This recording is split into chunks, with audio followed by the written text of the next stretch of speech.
علیکم، اردو خبروں کے ساتھ میں ہوں ہنا بٹ۔ آپ دیکھ رہے ہیں CID نیوز نیٹ ورک اسلام آباد۔ آج کی تازہ ترین خبریں۔ ہم اپنی آزادی کا ہر قیمت پر دفاع کریں گے، صدر عارف علوی۔ صدر پاکستان ڈاکٹر عارف علوی کا کہنا ہے کہ ہم اچھی نیت اور امن کی خواہش کے ساتھ آگے بڑھنے پر یقین رکھتے ہیں۔ امن کی خواہش کو کمزوری نہ سمجھا جائے، ہم اپنی آزادی کا ہر قیمت پر دفاع کریں گے۔ یوم پاکستان پریڈ میں جنگی طیاروں کی گھن گرج، فضا نعرہ تکبیر کے نعروں سے گونج اٹھی۔ یوم پاکستان کے مناسبت سے منعقد ہونے والی پریڈ کا آغاز کیا گیا۔ پریڈ میں سول فوجی قیادت اور غیر ملکی شخصیات شریک ہوئیں۔ یوم پاکستان کی پریڈ میں تینوں مسلح افواج اور دیگر سیکورٹی فورسز کے دستے مارچ پاسٹ نے حصہ لیا، جبکہ جنگی جہاز فضائی کرتب کا مظاہرہ کرتے رہے۔ IMF کا پاکستان کے لیے بڑا اعلان۔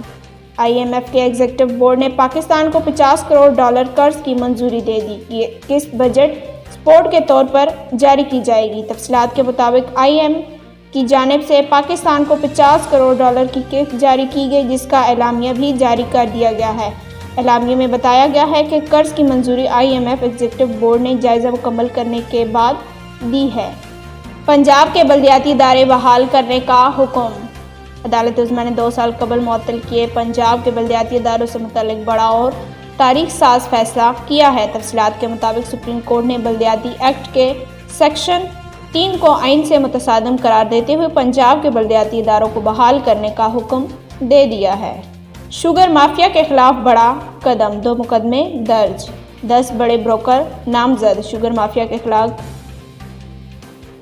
مافیا کے خلاف آج 2 منی لانڈرنگ کے مقدمات درج کیے گئے۔ تفصیلات کے مطابق FIA نے شوگر مافیا کے خلاف 2 منی لانڈرنگ کے مقدمے درج کر لیے، جن میں مشہور بروکر ملک عابد علی سمیت متعدد بڑے بروکرز نامزد کیے گئے ہیں۔ جائیداد کا تنازع، کم سن بچوں سمیت 4 زندگیاں نگل گئیں۔ پنجاب سمیت ملک بھر میں جائیداد کے تنازع پر اہل خانہ کو موت کے گھاٹ اتارنے کے واقعات میں تواتر کے ساتھ اضافہ ہو رہا ہے، جو ہمارے معاشرے کے لیے نہایت مہلک ثابت ہو رہا ہے۔ اس طرح کے واقعات عدم برداشت کی واضح مثال بھی ہیں۔ پاکستان میں کورونا خطرناک صورتحال اختیار کرنے لگا ہے، مزید 63 اموات۔ پاکستان میں کورونا کی تیسری لہر کے وار جاری ہیں۔ خطرناک وائرس مزید 63 افراد کی جان لے گیا، جس کے بعد اموات کی تعداد 14,000 سے تجاوز کر گئی۔ National command and operation centre نے ملک میں کورونا کی تازہ ترین صورتحال کے حوالے سے اعداد و شمار جاری کر دیے، جس میں بتایا گیا کہ 24 گھنٹوں کے دوران 38,000 ٹیسٹ کیے گئے، جس میں 3,946 افراد میں وائرس کی تصدیق ہوئی۔ اس کے ساتھ آج کی خبریں اختتام پذیر ہوئیں۔ اپنا خیال رکھیں اور دوسروں کا۔ اللہ حافظ۔ You are watching CID News Network Islamabad.